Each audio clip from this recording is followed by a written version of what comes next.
Seja bem-vindo ao canal. Não esqueça de se inscrever no canal e marcar o sininho para receber notificação dos próximos vídeos. Livro Ponto de Inflexão de Flávio Augusto da Silva. Um livro que vai te ajudar a fazer seu próprio caminho. Sumário. 1. O clique da autoconfiança. 2. O bico. 3. Eu não vou contratar você. 4. Larguei $1000 por mês. 5. Quando quase quebrei. 6. A saga da gestão à distância. 7. Disse não para R$200 milhões. 8. Eu sou GV. 9. Virei cartola nos Estados Unidos. 10. Minha filha voltou para casa. Dedico este livro aos sonhadores, aos desajustados, aos que não se encaixaram muito bem, aos que ouviram que não teriam jeito e aos que não conseguem olhar o mundo com omissão, sem criticar e questionar. Dedico este livro aos que não nasceram em berço de ouro, mas sonham em dar uma vida melhor a seus filhos, aos que desejam dar uma vida melhor para seus pais. Aos que escolheram não se vitimizar, apesar de todas as contradições que os cercam. Dedico este livro aos que acreditam que é possível aprender a quebrar estatísticas, a romper as regras do senso comum e a aprender com quem já chegou ao topo e pode ajudar a encurtar as distâncias entre você e seus projetos. Dedico este livro a você que nasceu, cresceu e sua maior preocupação é o que fazer com a herança de seus pais. Para você que sente o peso da responsabilidade da sucessão, mas ainda não se encontrou neste mundão. Para você que não conhece as agruras sociais, mas não é indiferente a elas. Para você que deseja realizar muito na vida, deixar sua impressão digital e fazer a diferença no mundo. Dedico este livro a você, a única pessoa que seria capaz de me fazer passar madrugadas em claro escrevendo, lendo e revisando. Você, que sonha. Você, que merece a minha dedicação e respeito. É para você que eu escrevi. Agradecimentos. Quero fazer um agradecimento especial ao Anderson Cavalcante, o meu editor. Este livro não se tornaria realidade, se não fosse por sua dedicação e perseverança. Livros de empreendedores normalmente são escritos por jornalistas especializados em escrever o conteúdo com o DNA do autor. São chamados de ghostwriters. Como minha agenda tem estado extremamente ocupada, um profissional começou a escrevê-lo por mais de 2 meses. Quando li o material, estava muito bem escrito, mas não era eu. Não gostei e voltamos à estaca zero. Este livro só saiu do papel porque eu e o Anderson decidimos trabalhar nas horas vagas, entre meia-noite e 7 da manhã. A dedicação foi extrema todos os dias durante 1 mês, mas o resultado final valeu muito a pena. Escrevi pessoalmente cada linha deste livro. Dei meu sangue e minha determinação nas linhas que aqui estão escritas. Faria tudo de novo. Aliás, vou fazer mais vezes. Obrigado, Anderson Cavalcante. Sua dedicação me constrangeu, seu comprometimento me inspirou e sua paixão pelos livros explica o seu sucesso como editor.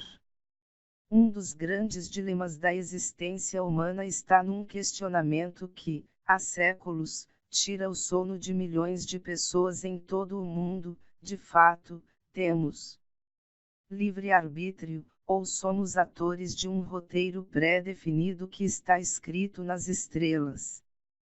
Passamos por este mundo com a missão de escrevermos nossa história. Ou somos meros coadjuvantes de um jogo de cartas marcadas? Afinal, temos ou não temos o poder de escolha? Toda essa discussão passa por vertentes religiosas, filosóficas e até mesmo políticas.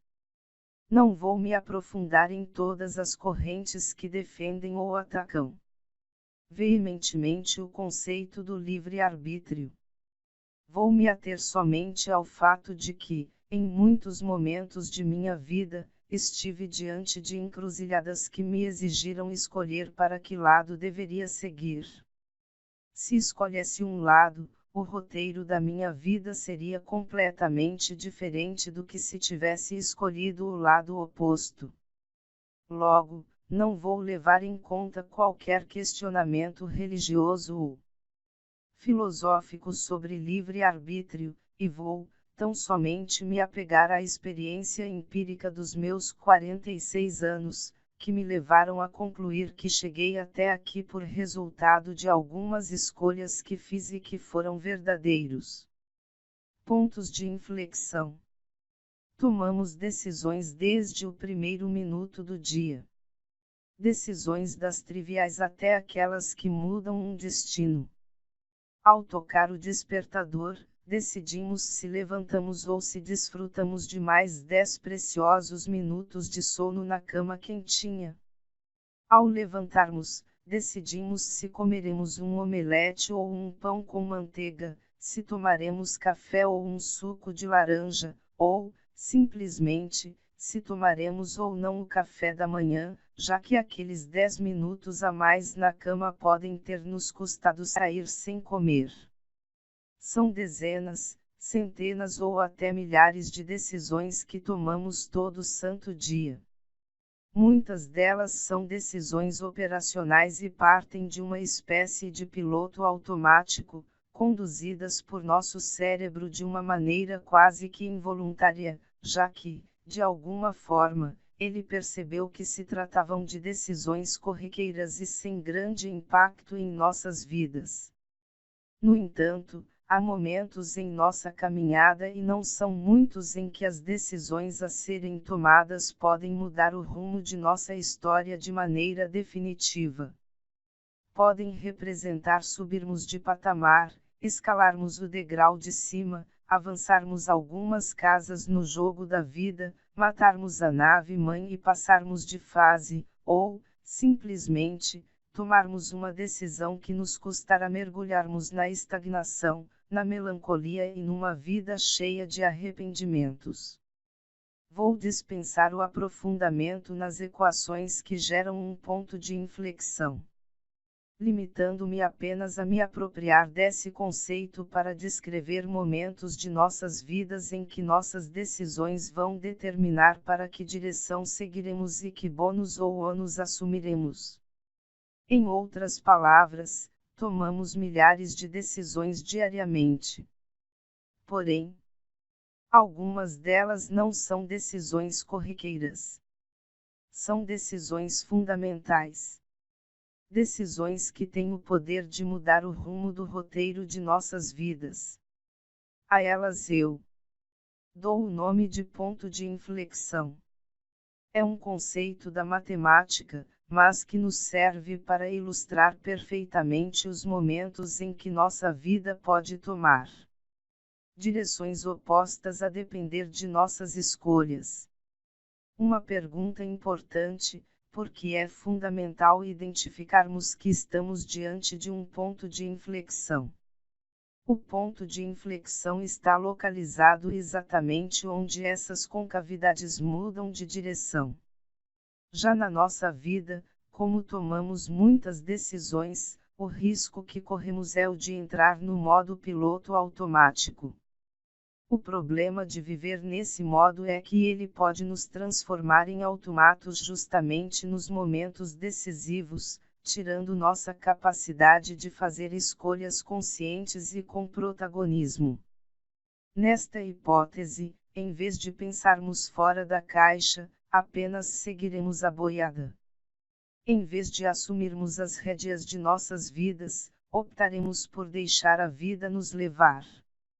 Por isso, diante das milhares de decisões que tomamos, é fundamental, quando estivermos diante de um ponto de inflexão, conseguirmos identificá-lo a fim de darmos a devida importância para esse momento e para tomarmos as melhores decisões, com coragem e assertividade. Quando não sabemos identificar o ponto de inflexão, corremos o risco de perder o bonde da vida e ficamos para trás. Como perceber que estamos diante de um ponto de inflexão?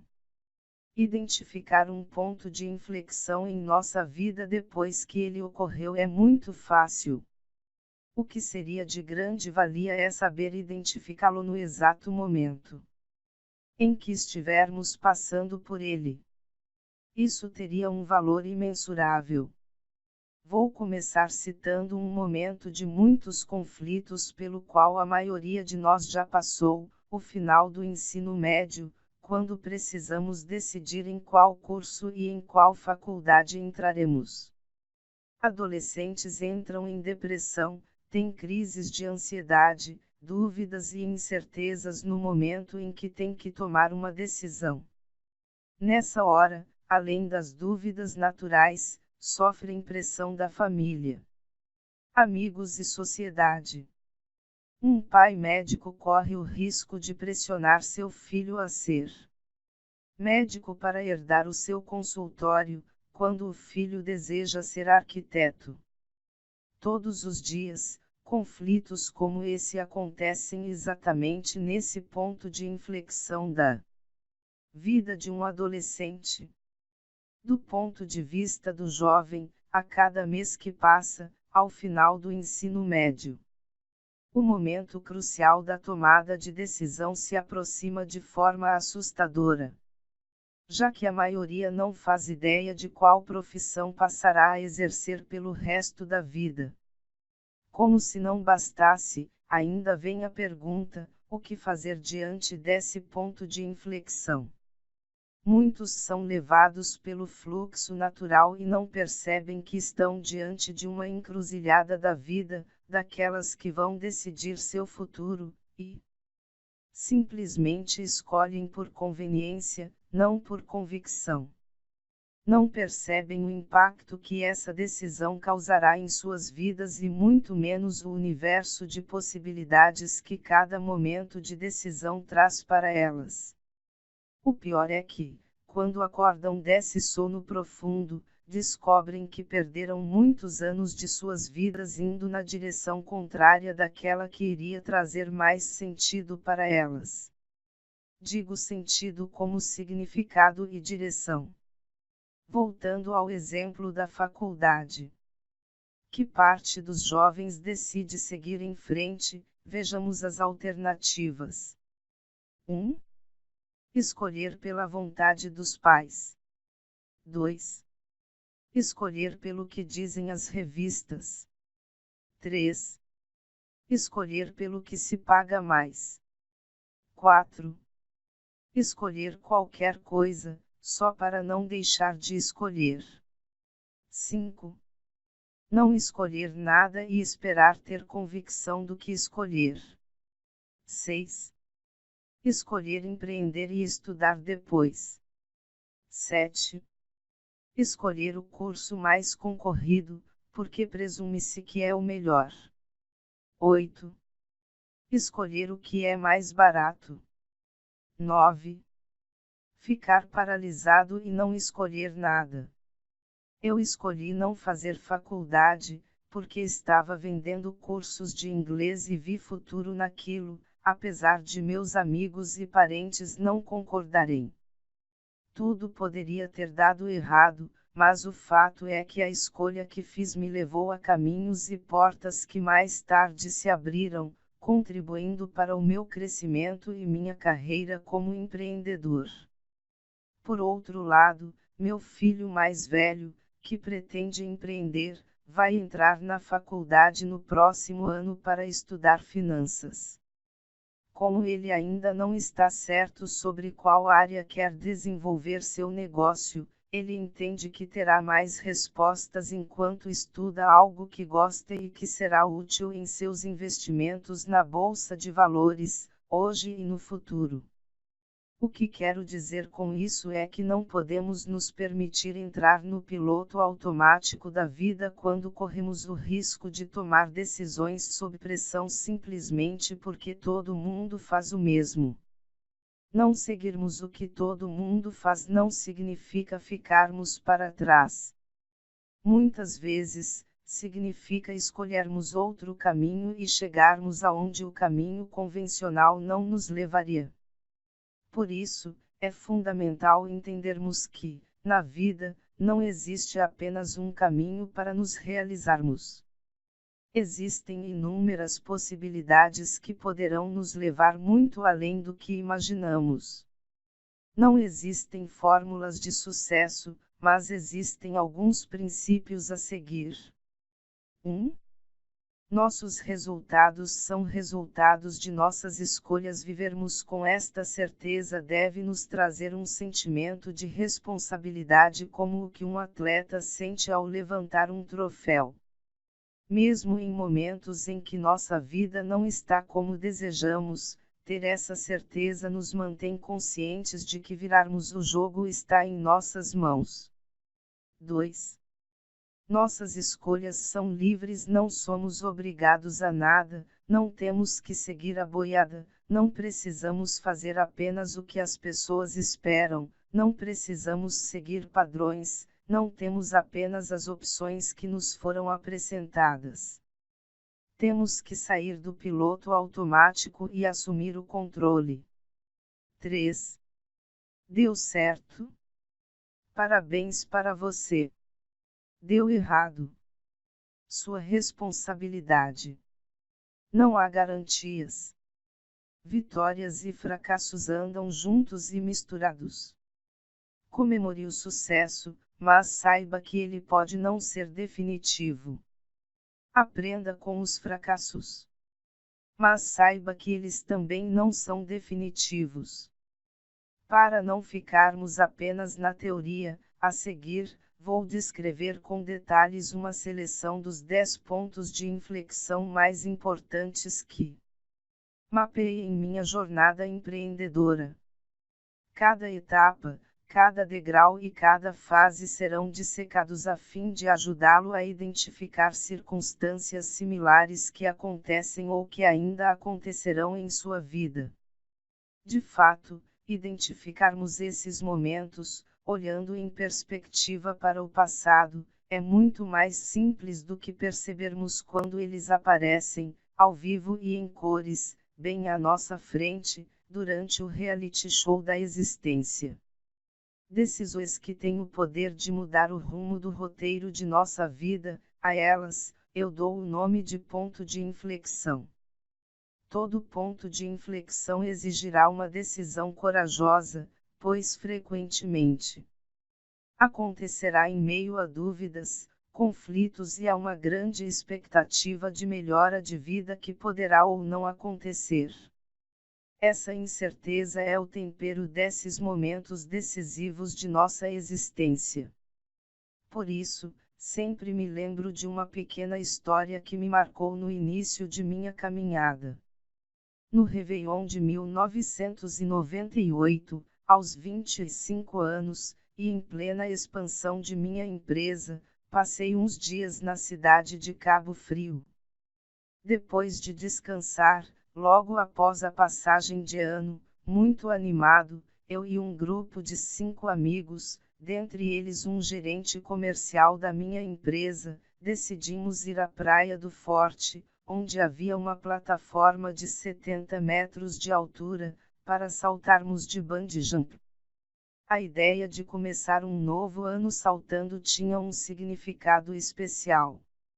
Iniciar 1998 com decisões ousadas e fora do padrão. A animação era muito grande. Um dos amigos do grupo se lançou a ser o primeiro a saltar. Ele era o mais empolgado com a ideia e mal podia esperar para pular da plataforma. Ele colocou cuidadosamente o equipamento de segurança. Subiu na plataforma e, juntamente com o instrutor, começou a subir, subir e subir.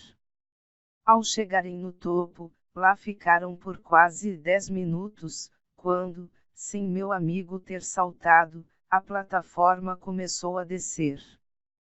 Todos ríamos muito e esperávamos ansiosamente sua descida, porque, pelo que tudo indicava, ele tinha amarelado. Não deu outra. Ele disse que não teve coragem de saltar. Todos rimos dele, que vergonha. O próximo era eu. Sem titubear, coloquei o equipamento e disse a todos: aprendam como não amarelar diante dos desafios. O mesmo sorriso com que recebi o amigo que tinha amarelado, levei comigo no rosto, estampado em minha autoconfiança, enquanto a plataforma subia. Antes da metade da subida, percebi duas coisas. Primeiro, o vento era muito forte e a plataforma balançava muito. E, segundo, naquele ponto, não ouvia mais o som das risadas dos amigos, mas apenas o barulho do mar e do vento que batia forte no meu rosto. Nessa hora, conferi pela terceira vez o equipamento de segurança. A plataforma continuava a subir lentamente, no entanto, de forma súbita, o medo começou a dar as caras. Naquele momento, ainda que de forma disfarçada, o medo me fazia racionalizar um pouco mais a situação, trazendo-me perguntas do tipo: o que estou fazendo aqui? Para que isso? O que quero provar com isso? Eu não preciso provar nada para ninguém. E se acontece algum acidente? Ao chegar ao topo, na parte mais alta do pêndulo formado pela plataforma, nós estávamos balançando muito por conta do vento. Digo nós, porque, atrás de mim, havia um instrutor. Ele me dava todas as dicas e me ajudaria no que fosse necessário. A única coisa que ele não faria era me forçar a pular ou me empurrar da plataforma.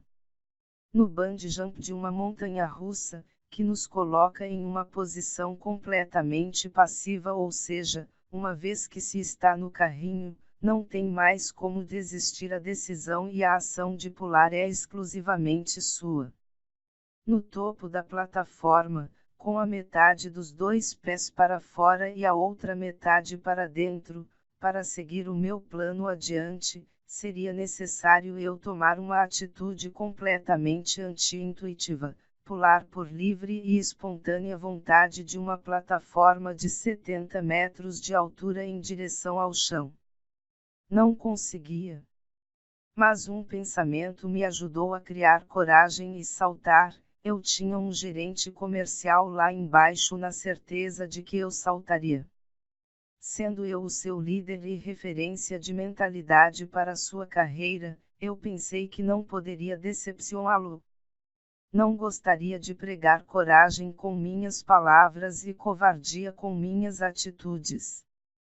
Foi muito difícil, mas eu pulei. Foi uma sensação incrível. Uma mistura de medo com adrenalina e, por fim, um sentimento de alívio por ter tomado a decisão de saltar.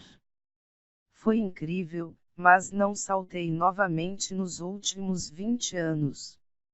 Essa experiência me marcou e sempre me vem à mente quando penso nas decisões desafiadoras com as quais nos deparamos em nosso dia a dia. Como disse, algumas delas têm o poder de mudar a direção do roteiro de nossa vida. Eu selecionei 10 dessas decisões mais importantes e que foram verdadeiros pontos de inflexão em minha vida, mostrando meus conflitos e minhas dúvidas diante de cada um deles e como consegui ter a coragem necessária para saltar do bungee jump em cada caso. O meu objetivo ao compartilhar de peito aberto todas essas experiências é, mais do que tudo, ajudá-lo a traçar paralelos com os seus próprios pontos de inflexão, para que você possa perceber todas as vezes que estiver passando por eles e aprender com os meus erros e acertos, que irei compartilhar a fim de que você possa tomar suas melhores decisões. Desejo que este livro o ajude a estar mais preparado quando chegar sua vez de saltar. Boa leitura! Não gostaria de pegar coragem com minhas palavras e covardia com minhas atitudes. Foi muito difícil, mas eu pulei. Capítulo 1. O clique da autoconfiança. Meu pai era filho de carpinteiro e de uma dona de casa, criado na roça, como ele gosta de falar. Em sua pré-adolescência, depois que sua mãe se casou novamente, seu padrasto o conduziu a um colégio interno público, onde sofreu todo tipo de bullying e violência. Ao completar 18 anos de idade, chegaria a hora de sair da escola, quando serviu o exército como recruta. Lá ele ficou por mais de 30 anos, onde seguiu a carreira de sargento. Minha mãe também teve uma infância difícil. Um dia seu pai não voltou para casa, deixando a família para trás. Minha avó e seus 3 filhos agora precisavam se virar. O jeito era lavar roupas e fazer pequenos serviços de costura. Minha mãe estudou pedagogia e se tornou professora de escola pública no Rio de Janeiro. Aos 17 anos de idade, ela se casou com meu pai. Um ano depois, em 1972, eu nasci. Até os 13 anos, precisamente em março de 1985, época em que o rock nacional bombava e eu tocava guitarra, ainda não tinha parado para pensar na vida, no meu futuro, sequer havia despertado para qualquer tipo de preocupação ou ansiedade sobre qual tipo de vida eu teria ou gostaria de ter.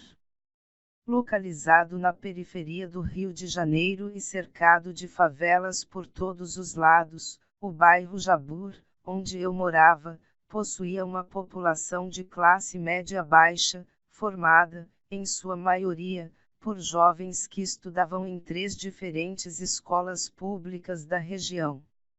Eu estudei em 2 dessas escolas. Até aquele momento, eu raramente saía do bairro.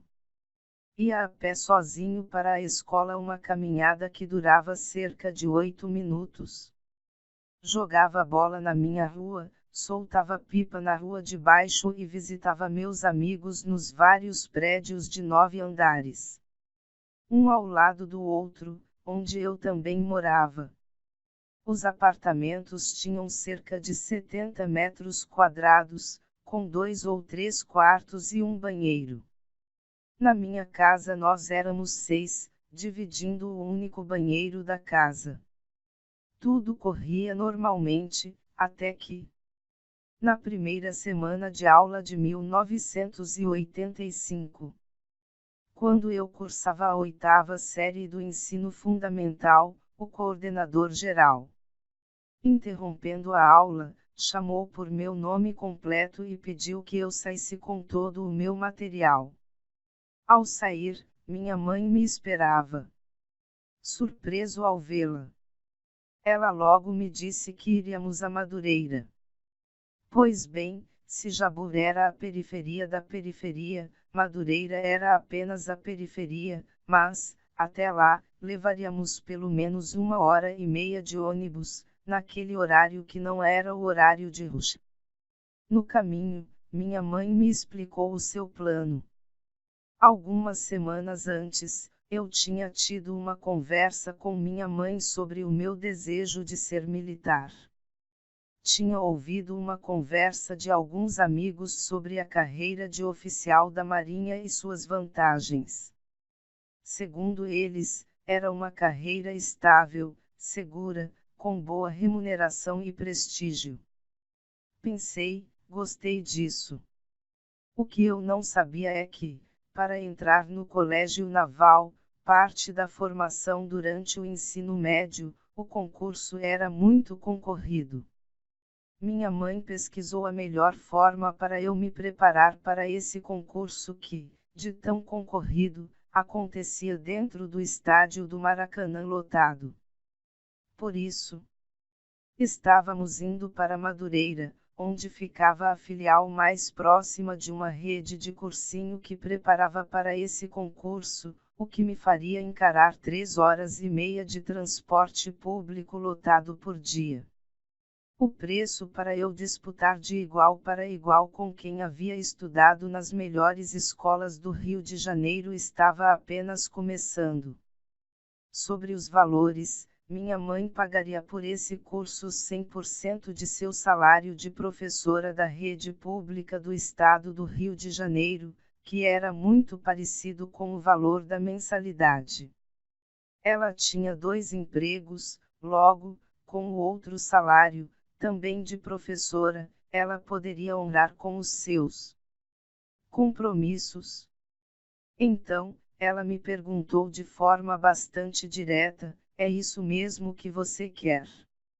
Você está realmente disposto a enfrentar esse desafio?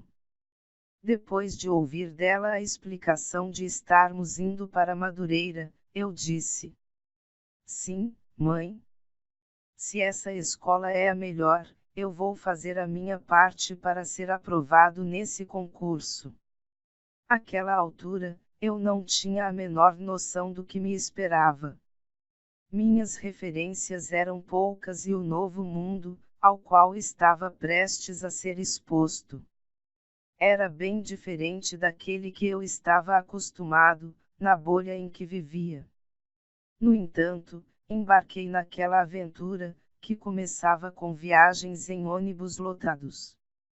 Dentro dos ônibus, vi assaltos, brigas, tiros, acidentes, atropelamentos, pedradas, assédios sexuais, piadas, vendedores ambulantes, religiosos fazendo orações, loucos gritando, discussões por causa de futebol, política, etc.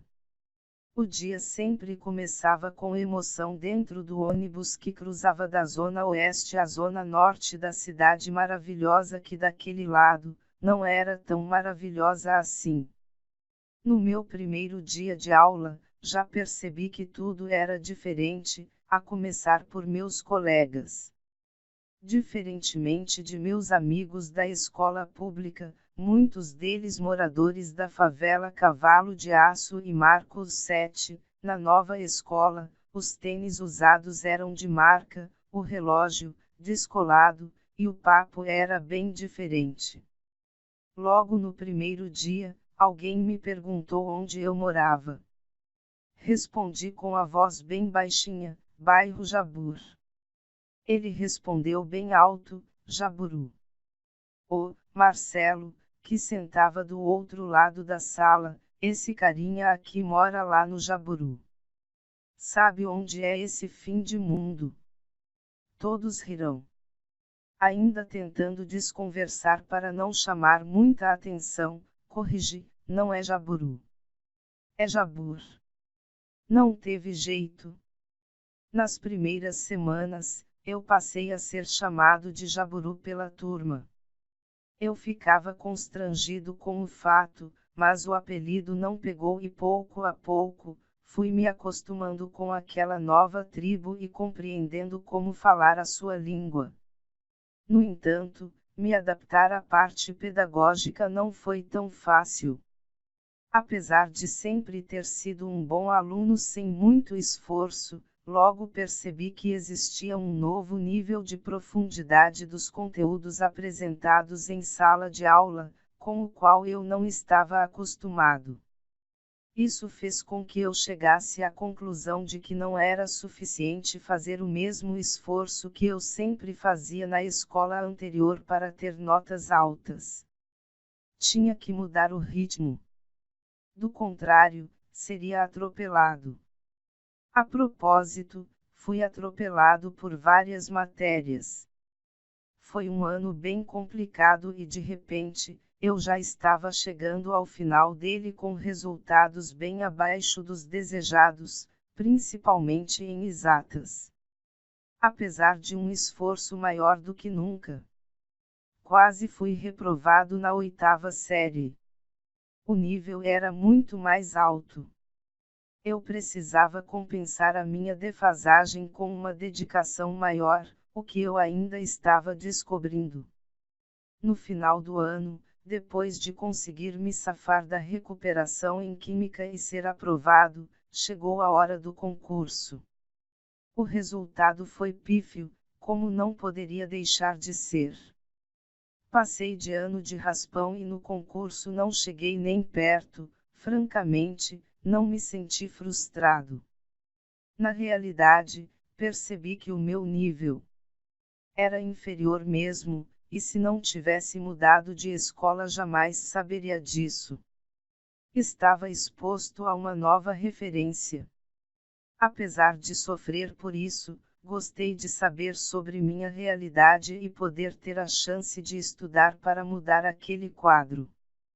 Eu ainda não sabia, mas estava prestes a passar pelo meu primeiro ponto de inflexão. Como em todo ponto de inflexão, temos sempre duas opções. Você pode ir para a direita ou para a esquerda. No meu caso, ao final da 8ª série, eu tinha exatamente duas opções. 1. Desistir de entrar no colégio naval. Para isso, bastaria eu prosseguir para o primeiro ano do ensino médio. 2. Não desistir de entrar no colégio naval. Para isso, eu teria que interromper o fluxo comum. Não me matricular no ensino médio e estudar por mais um ano, dessa vez num cursinho preparatório, para fazer o concurso novamente no final do ano seguinte, sem garantia alguma de que passaria. Ao conversar com minha mãe e meu pai, eles me perguntaram o que eu gostaria de fazer. Respondi, eu escolho a segunda opção. Isso significaria perder um ano, aumentar minha carga de estudo, gastar novamente 3h30 de ônibus lotado todos os dias, sem contar que minha mãe teria que pagar tudo do salário dela novamente por mais um ano. Tudo isso, aos 14 anos de idade. Por que fiz essa escolha? Naquele momento, eu acreditava que a carreira militar, com a estabilidade e o prestígio de um oficial, representaria uma enorme mudança de vida. De fato, seria um grande salto social, financeiro, de relevância e status quo, já que meu pai era sargento do exército. Então concluí. Não avançar para o ensino médio não significaria perder um ano letivo. Significaria ganhar um ano em direção ao meu projeto, que era ser um oficial da Marinha. É claro que, àquela altura, a decisão foi muito criticada por amigos e parentes. Já que a perda do ano letivo é sempre considerada uma tragédia para qualquer aluno. Mas, para mim, a perda do meu objetivo, sim, seria um prejuízo muito maior. Logo, não me sentia perdendo. Eu estava fazendo um investimento de risco. Com isso, iniciei, em 1986, um ano de muito estudo. Já familiarizado com a escola e com o perfil dos alunos, o segundo ano viajando todos os dias para Madureira foi menos penoso, pois já estava mais adaptado. No entanto, enquanto estava em casa, aumentei bastante a carga de estudo, deixando de sair, namorar e frequentar festas, muito comuns nessa idade. O meu foco era estudar para ser aprovado no concurso. Assim, me dediquei por um ano inteiro, até que chegou novamente a data da prova no Maracanã. Em dia de prova, eu levava mais de 2 horas para chegar ao Maracanã. Para não arriscar, eu sempre chegava 3 horas antes, para não participar do show dos atrasados.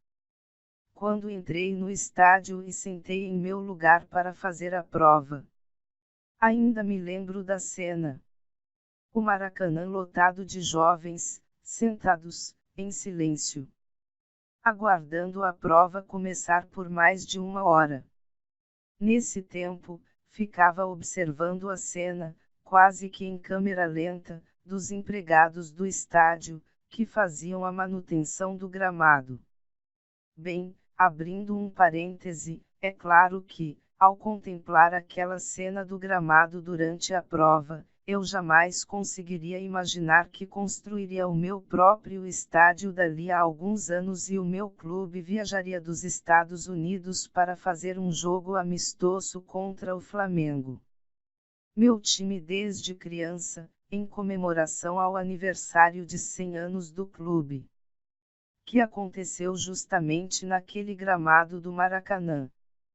Fecha parêntese. Eu fui muito bem na prova. Muito melhor do que no ano anterior, pois, de fato, estava muito mais bem preparado. Mas, infelizmente, não foi o suficiente. Era muito concorrido e eu ainda tinha algumas defasagens. Daquela vez, confesso que fiquei abalado, pois, além de ter me dedicado muito, mas muito mesmo, sentia que tinha condições de passar, mas, como era um concurso, também dependia do desempenho dos outros concorrentes, que também tinham um nível bastante elevado. Afinal, era uma vaga para cada 1.500 candidatos. Toda aquela situação desafiava muito minha resiliência e a convicção do que eu queria alcançar, o que me fez amadurecer bastante aos 14 anos de idade. Numa nova reunião com a família, para falarmos sobre o resultado do concurso, apesar de chateados, meus pais me apoiaram, por terem acompanhado o meu forte empenho. O resultado foi uma grande evolução, porém, não o suficiente. Logo, minha mãe me perguntou: o que você quer fazer, Flávio? Não tive dúvidas. Não quero ir para o ensino médio e desistir. Quero me preparar mais uma vez no cursinho em Madureira. Dessa vez, eu tenho certeza que vou passar. Minha mãe ainda argumentou: você não quer entrar no ensino médio e fazer o curso preparatório de novo, em paralelo. Assim você não corre o risco de perder mais um ano. Pensei um pouco e disse: este primeiro ano do ensino médio que eu faria não me servirá de nada quando entrar no colégio naval, a não ser para tirar o foco de minha preparação para o concurso. Então, naquele terceiro ano consecutivo de preparação, o pacote completo de determinação entrava em campo de novo. 3 horas e meia em transporte público todos os dias e minha mãe pagando uma mensalidade que correspondia a 100% de seu salário, o que me deixava constrangido, mas sabendo que, ao passar, mudaria minha vida. Estudei como um louco. Radicalizei. Foi um ano muito intenso. Comprava livros internacionais no sebo para fazer exercícios diferentes de matemática e fazia uma redação por dia. Foi quando aprendi a escrever melhor. No meu quarto, todas as paredes e até o teto tinham conteúdos colados para que, para onde quer que eu olhasse, eu pudesse aprender alguma coisa. Não foram poucas as vezes que, ao estudar à noite, quando sentia vontade de dormir, pensava com frequência: alguém no Brasil ainda está estudando agora. Então, vou estudar mais 1 hora. Exagero? Talvez sim, mas ao lutar por um objetivo, os que estão determinados assumem o risco de exagerar para não negligenciar e perder mais um ano. Eu não podia mais fracassar. não podia impor mais um sacrifício para minha mãe, e o principal, eu queria muito passar, então, estava disposto a pagar o preço que fosse necessário para isso. O fim do ano chegou. A véspera da prova também. Como foi difícil dormir naquela noite. Para chegar com 3 horas de antecedência, tinha que acordar bem de madrugada. Para chegar ao Maracanã, a melhor maneira era ir de trem. Para chegar à estação de Senador Camará, tinha que atravessar a favela Cavalo de Aço de madrugada. Não me lembro de ter medo naquela época. Eu era parte daquele ambiente. Só conhecia isso e lidava com aquela realidade com naturalidade. No final do terceiro dia de prova no Maracanã, eu já sabia que tinha ido bem. Na realidade, estava esperando uma excelente classificação. O resultado levava cerca de um mês para sair. Que dias foram aqueles? Uma mistura de alegria, expectativa, dúvidas, medo, e se algo deu errado? Chegou o dia do resultado. A lista completa de aprovados era publicada no Jornal dos Esportes, um jornal especializado em esportes que era impresso em um papel rosa. Quem é do Rio de Janeiro lembra? Lembro-me até hoje de mim, com uma régua na mão, tremendo, procurando o meu nome na lista que era publicada em ordem de classificação. A lista já era a final. Ou seja, quem fosse aprovado, faria apenas uns exames médicos e, no mês seguinte, sairia de casa para morar em Angra dos Reis e entraria no processo de formação de oficiais da Marinha. Ou seja, uma mudança radical de vida. Tudo que eu sonhei e me dediquei por longos e duros 3 anos, superando limites. Cruzando a cidade durante horas de transporte público e consumindo 100% do salário de um dos empregos de professora de minha mãe por todo aquele tempo. Os olhos embaralhavam de nervoso. Aquelas letrinhas pareciam brincar comigo, movendo-se de um lado para o outro. Até que lá estava o meu nome. Flávio Augusto da Silva. Sim, o meu nome estava na lista final dos aprovados. Consegui. Passei. Deu certo. Valeu a pena. Não sabia se chorava, se corria, se ligava para os meus pais, não existia celular. Sei que eu sublinhei o meu nome, desenhei uma seta bem grande e fui rapidamente para casa para contar para os meus pais, que estavam ansiosamente esperando as notícias. Ensaiei chegar com a cara de triste, mas não consegui. Logo que entrei, eles me olharam e eu corri para abraçá-los. Sonho realizado. No Jabur, os vizinhos, que antes me chamavam de coitado porque não conseguia passar nos concursos e já havia perdido 2 anos letivos, passaram a me ver de outro modo. Meus pais contavam para seus amigos que eu tinha sido aprovado e eu, finalmente, respirei fundo e pude aprender que eu era capaz de conquistar qualquer coisa que eu quisesse. Bastava me dedicar e perseverar que eu seria capaz de compensar minhas limitações com muito esforço.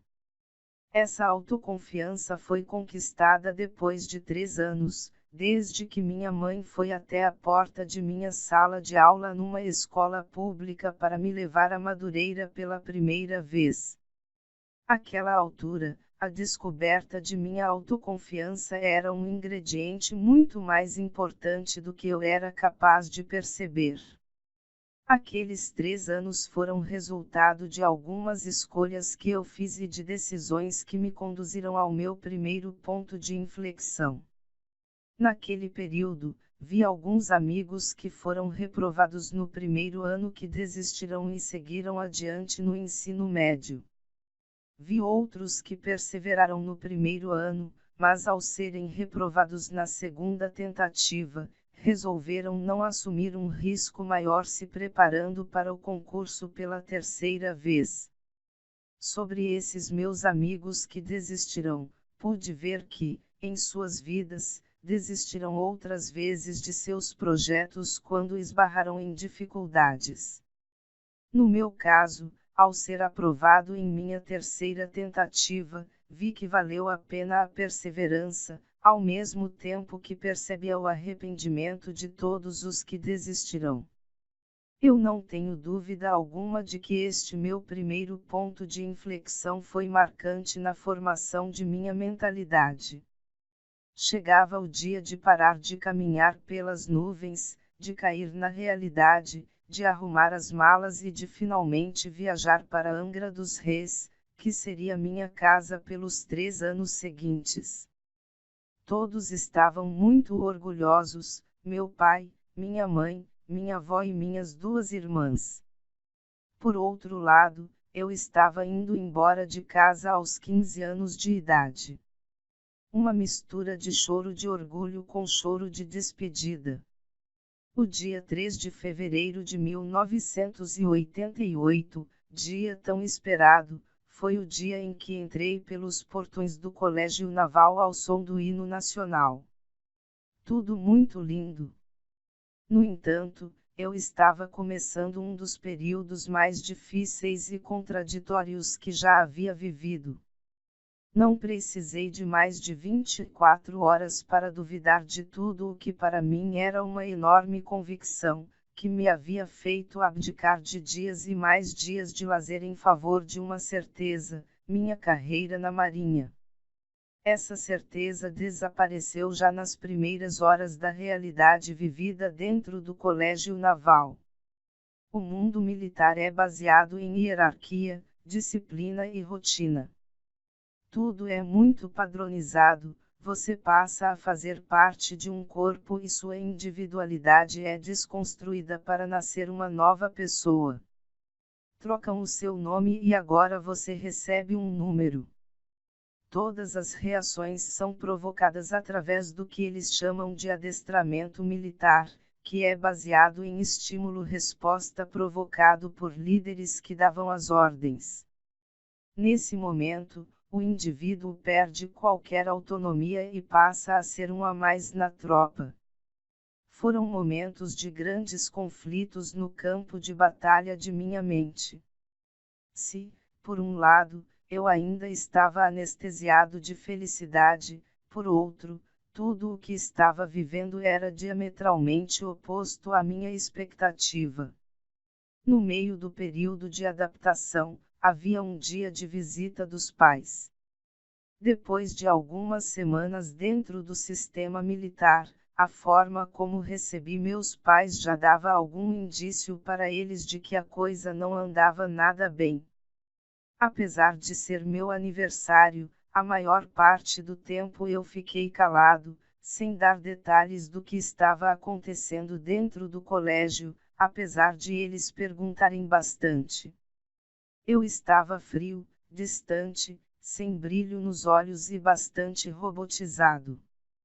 Foi bom vê-los, sentir o abraço de quem te ama, ver de novo o sorriso de minhas irmãs menores, que sentiam saudades, mas, por outro lado, não creio que eles me sentiram da mesma forma. Estava distante, num lugar que nem eu sabia, dentro de enormes contradições, crises e dúvidas. Àquela altura, a descoberta de minha autoconfiança era um ingrediente muito mais importante do que eu era capaz de perceber naquele momento. A adaptação acabou e logo tudo ficou melhor, mais próximo da normalidade, ainda que dentro do sistema militar, repleto de rotinas repetitivas e ainda com o típico adestramento de respostas automáticas. Vi que muitos colegas estavam mais à vontade e adaptados e outros até gostando do processo, mas eu carregava uma ferida muito difícil de ser cicatrizada. A adaptação definitivamente não me caiu bem. Sempre gostei muito de ter controle sobre a minha consciência. Provavelmente a razão pela qual eu nunca tenha ficado bêbado ou usado drogas. Gosto de mim com plena consciência e sensação de controle daquilo que me cerca. Acho que essa foi a razão de ter rejeitado profundamente a tentativa de invasão de minha identidade, de sequestro do meu eu e do achatamento de minha criatividade, imaginação e iniciativa própria, que eu usava para criar as minhas rotinas, em vez de ser padronizado por uma instituição. Apesar de minhas palavras duras na descrição de minha experiência nos primeiros dias no colégio naval, a memória que tenho da Marinha é de muito carinho. Estranho, não é? Não sei explicar a razão para isso, mas creio que, em meio a todos esses apuros, o vínculo com os amigos me deu uma certa compensação emocional diante de tudo isso. Sinto também que a experiência como um todo me ensinou bastante e me fez amadurecer de forma precoce. A verdade é que não tinha perfil para ser militar. É claro que na época eu não tinha a menor noção disso, mas algo me incomodava e eu não me encaixei. Minha natureza sempre foi indomável e minha mente, mais criativa. Não consegui me sentir um a mais na multidão e reagi com rebeldia. O resultado não poderia ter sido positivo. Fiquei incontáveis fins de semana impedido de voltar para casa como punição. Esse ciclo vicioso cresceu como uma bola de neve. Sem maturidade, não conseguia tomar a iniciativa de sair, ao mesmo tempo que a pressão aumentava ao chegar ao final do segundo ano com mais punições e absoluta desmotivação. No final daquele ano, a Marinha me convidou a me retirar do colégio naval, por inaptidão para o oficialato. Uma espécie de certificado de incapacidade para liderar. Eu me lembro bem o momento, ao final de 1989, quando o oficial daquele dia, no último dia de aula, na última formatura do ano antes de sairmos de férias, chamou o meu nome. Fui lá para o meio do pátio, na frente de todos os meus colegas, e fiquei imóvel, esperando que todos saíssem. Fiquei lá no meio até os meus 200 colegas irem para casa. Do meu lado, um colega que também foi solicitado. Nenhum de nós sabíamos o que estava acontecendo. Em seguida, fomos para a sala de outro oficial mais graduado. A dúvida e a expectativa nos contagiavam. Aguardamos até que o oficial chegasse na sala. Na cabeça, passavam-se muitas coisas, mas, de novo, eu não tinha a menor ideia do que me esperava nas horas seguintes. O oficial chegou e disse para nós dois, de forma bem direta: Augusto e Marcelo, o Colégio Naval não vai renovar a matrícula de vocês para o ano que vem. Isso é uma decisão definitiva e irreversível. Seus pais foram avisados e já estão a caminho de Angra dos Reis para conversarem pessoalmente com o comandante. Naquele momento, eu vi o meu amigo colocando as duas mãos no rosto. Ele ficou desesperado. Eu me lembro de ter ficado aliviado.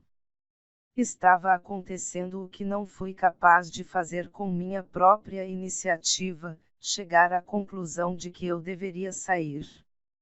A primeira coisa que me veio à mente quando saí da sala foi uma grande preocupação com os meus pais. A primeira coisa que fiz foi ligar para minha casa e falar com minha mãe para ver como ela estava.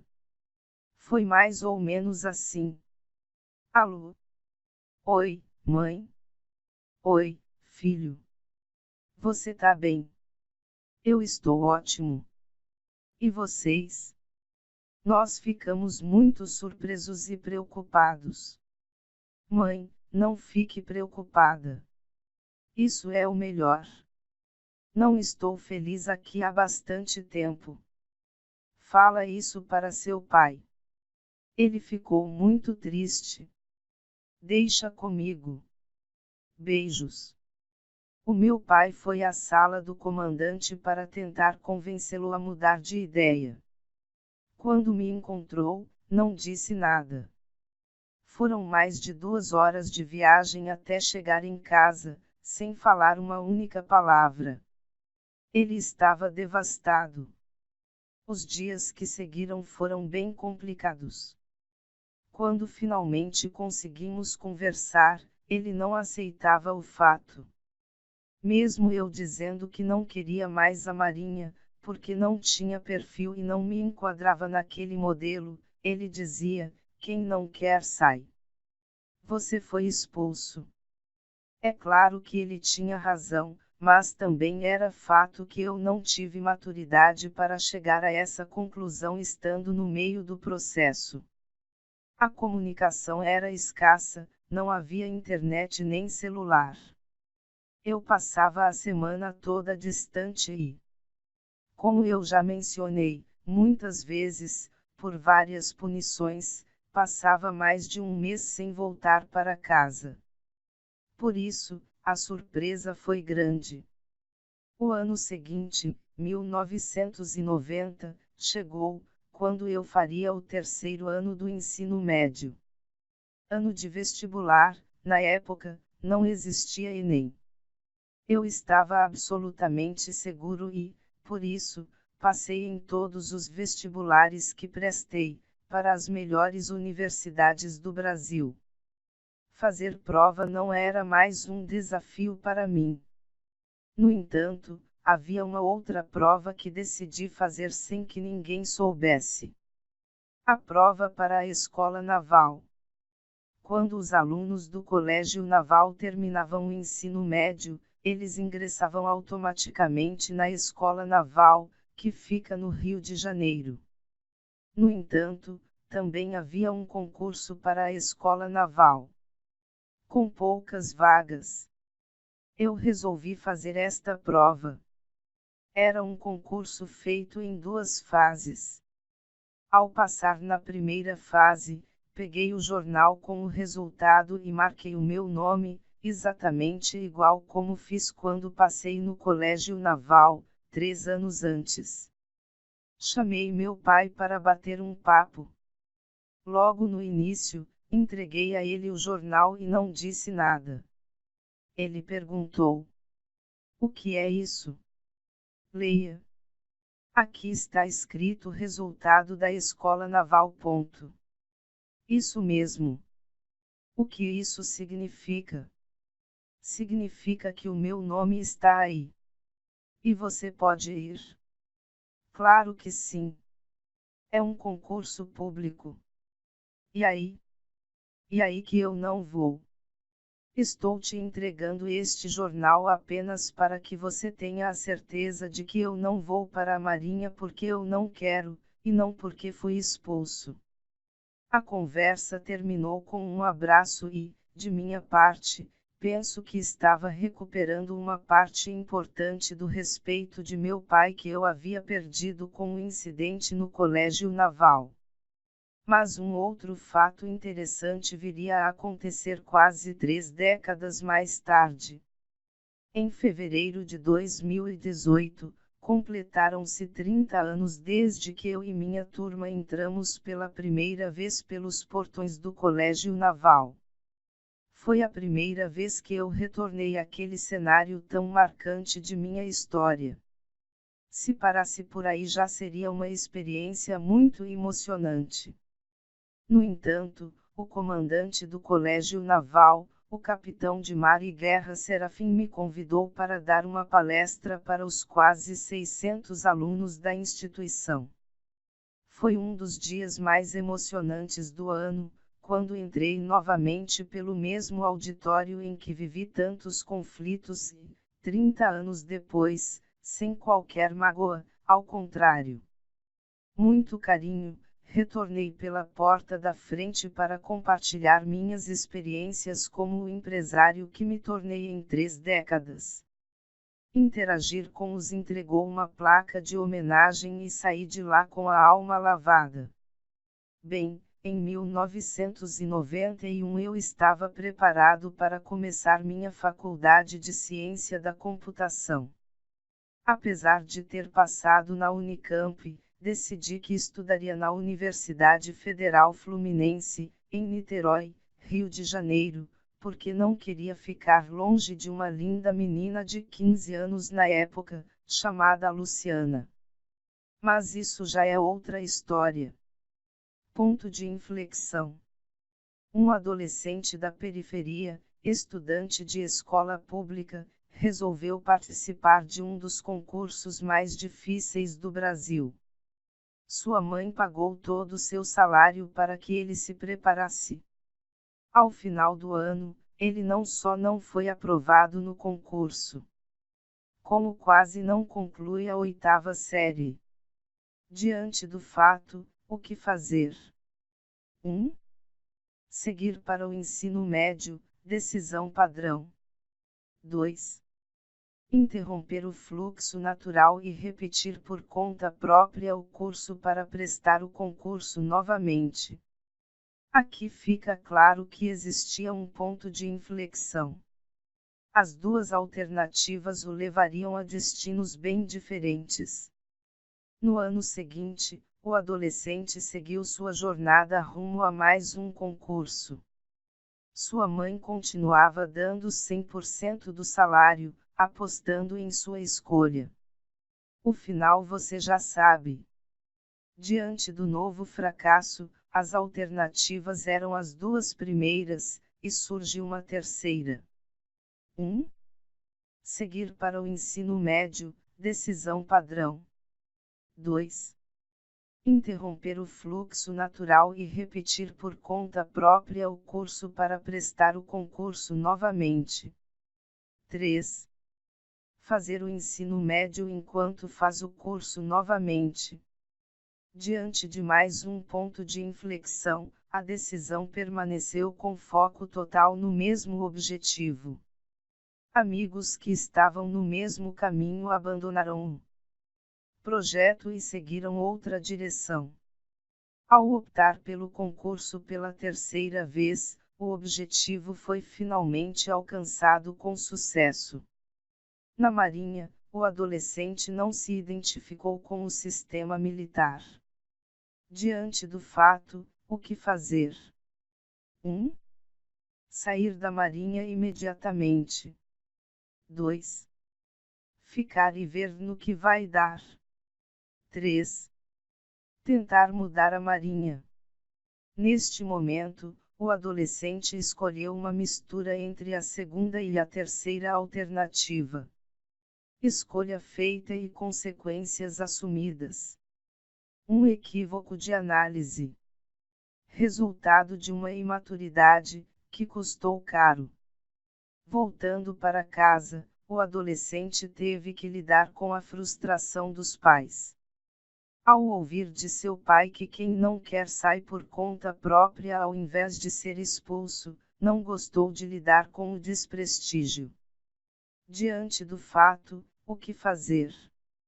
1. Engolir o desprestígio e seguir a vida. 2. Reconquistar o respeito do pai sendo aprovado novamente no concurso e se negar a ir.